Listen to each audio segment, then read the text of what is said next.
কর্মী নিয়োগে বাংলাদেশ সৌদি আরবের মধ্যে প্রথমবারের মতো চুক্তি সই হয়েছে। রিয়াদে প্রবাসী কল্যাণ ও বৈদেশিক কর্মসংস্থান উপদেষ্টা ডক্টর আসিফ নজরুল এবং সৌদি আরবের মানব সম্পদ ও সামাজিক উন্নয়ন মন্ত্রী আহমেদ বিন সুলাইমান আল রাজি চুক্তিতে সই করেন। দুই দেশের কূটনৈতিক সম্পর্কের 50 বছরের ইতিহাসে এটি প্রথম সাধারণ কর্মী নিয়োগ নিয়ে অনানুষ্ঠানিক চুক্তি।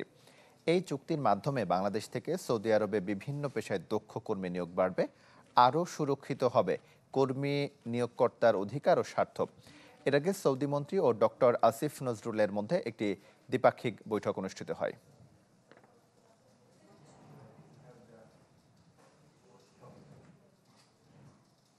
দর্শক, এই বিষয়ে আরও তথ্য জানাতে সৌদি আরব থেকে আমাদের সঙ্গে যুক্ত হচ্ছেন সহকর্মী সৈয়দ আহমেদ ভূঁইয়া। সৈয়দ আহমেদ ভূঁইয়া, আপনাকে স্বাগত জানাচ্ছি। আপনার কাছে জানতে চাই যে এই যে দুই দেশের এই চুক্তিতে শ্রমবাজারে কোনো প্রভাব পড়বে কিনা, পাশাপাশি সৌদি আরবে থাকা প্রবাসীদের কর্মসংস্থানে এটি কতটা কার্যকর ভূমিকা রাখবে বলে মনে করেন?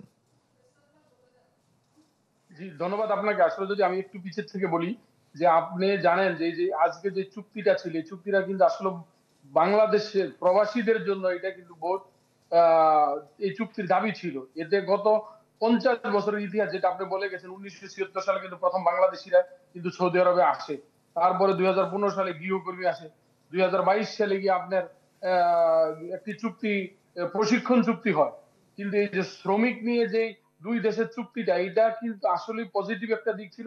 এর কারণটা হয়েছে, যদি কোনো প্রবাসী বাংলাদেশি সৌদি আরবে আসে, এখানে আসার পরে কিন্তু তার কোয়া সিস্টেমের যে সাইনটা করতে হয় ইয়ার সাথে, এই কোম্পানির সাথে, তখন কিন্তু তাকে তার এই সাইনের কপিগুলি দেওয়া হয় না। এখন কিন্তু যেটা সুবিধাটা হবে, যেটা সেই সাইনটা সে বাংলাদেশে করে আসবে। বাংলাদেশে করে আসলে, এখানে আসলে তার যদি কোনো স্যালারি কোম্পানি না দেয়, বা যেই এমপ্লয়ার মাধ্যমে আসছে তার তিনি যদি তার বেতন না দেয়, বা তার চাকরি না দেয়, তার আকামা না হয়, তাহলে কিন্তু সে অফিসিয়ালি সে কিন্তু একটা মামলা করতে পারবে, যেহেতু বাংলাদেশ সাথে একটি দ্বিপাক্ষিক চুক্তি হয়েছে।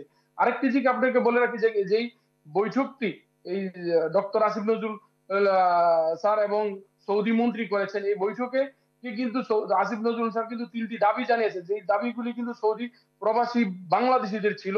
এর প্রথমটি ছিল যে সৌদি আরবে আসলে তারা কিন্তু চাকরি পাচ্ছে না। দ্বিতীয়টি ছিল তারা আকামা পাচ্ছে না। তৃতীয়টি ছিল তারা দেশে যাওয়ার জন্য এক্সিট নিতে হলে বিলম্বনার শিকার হতে হয়।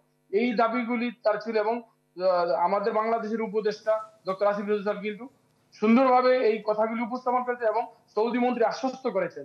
আরেকটি জিনিস হলো, যে এই চুক্তিটা হয়েছে, এই চুক্তিটা কার্যকরের কিছুটা সময় লাগবে। এর সময়টা কারণ হলো, আপনি জানেন বাংলাদেশে কিন্তু এখন কোনো গভর্নমেন্ট সংসদ নাই, যেহেতু এটা ইন্টারনাল গভর্নমেন্ট, এটা উপদেষ্টা পরিষদে পাশ হবে, তারপরে সৌদি আরবে সুরা সদস্য মন্ত্রী পরিষদ এটা পাশ হবে, তারপরেই কিন্তু এটা কার্যকর হবে। তবে বাংলাদেশিদের জন্য ভালো কিছু আছে, যেটা বলা যায়। আমি সৌদি আরবে যিনি রিয়াদের শ্রম কাউন্সিলর আছেন, রাজা রাব্বি সাহেব, ওনার সাথে আমি কথা বলেছি।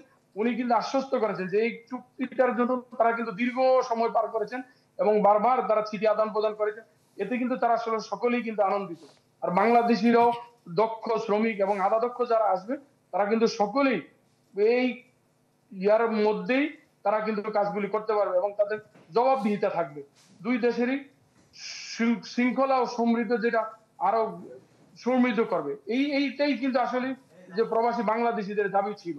আরেকটি দিক সর্বশেষ যেটি আমরা বলতে চাচ্ছি, যে এই কার্যকরটা হয়ে গেলে বাংলাদেশিরা যে রেমিটেন্স হার আরো বেড়ে যাবে। সৈয়দ আহমেদ ভাই, আপনাকে অসংখ্য ধন্যবাদ। সৌদি আরব থেকে আমাদের সহকর্মী সৈয়দ আহমেদ ভাই আমাদের সঙ্গে যুক্ত হয়েছিলেন।